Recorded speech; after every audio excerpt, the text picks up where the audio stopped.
শুনছ, আমাদের গ্রামে নতুন টিউশনি ক্লাস শুরু হয়েছে জানো? কার? আবার কি এত বড় মাস্টার হয়ে গেল? গরমাজি স্যার, সেই যে সব কথা গরম গরম বলেন। আরে বাবা, তার টিউশনি মানে তো হাসতে হাসতে পেট ব্যথা হবে। তো পরদিন ৫-৬ জন বাচ্চা গিয়ে হাজির।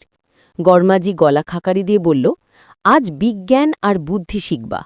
ও মা, বিজ্ঞান আর বুদ্ধি দুটোই? হ্যাঁ, প্রথম ক্লাসে তিনি একটা ডিম নিয়ে বললেন, ডিম হচ্ছে সবচেয়ে বুদ্ধিমান খাবার। ডিম আবার বুদ্ধিমান কেমন করে? এক বাচ্চাও তাই জিজ্ঞেস করল। গরমাজি বলল, কারণ এটা জানে বাইরে আসতে হলে ভাঙতে হয়, সফল হতে গেলেও অভ্যেস, ঘুম সব ভাঙতে হয়। হা হা হা, দারুণ তুলনা তো। ঠিক তখনই ডিমটা হাতে নিয়ে উদাহরণ দেখাতে গিয়ে প্যাচ করে মিঠুর মাথায় ভেঙে ফেলল। হা হা হা, মিঠুর মাথায়? মিঠু অবাক হয়ে বলল, স্যার, এভাবে কি সফলতা আসে? আর গরমাজি নিশ্চয়ই কোনো মজার কথা বলেছে। হ্যাঁ, বলল, না রে বাপ, এটা সাইড ইফেক্ট। হা হা হা, এই ক্লাস তো মারাত্মক। পরের দিন আবার নতুন পড়া, বিদ্যুৎ। টর্চ নিয়ে দেখাতে গেলেন, কিন্তু টর্চটা অনই হচ্ছে না।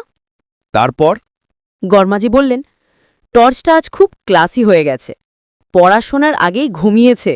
হা হা হা, এই স্যারটা সত্যিই কমেডি।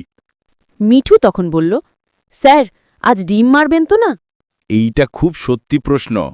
গরমাজি মাথা চুলকে বলল, না রে, ডিম ফুরাইছে, আজ নিরাপদ। তাই বলো, তাই তো গরমাজির টিউশনি ক্লাস গ্রামে এত বিখ্যাত। হ্যাঁ, পড়ার চেয়ে হাসি বেশি, আর সেই হাসতেই সবাই আসে।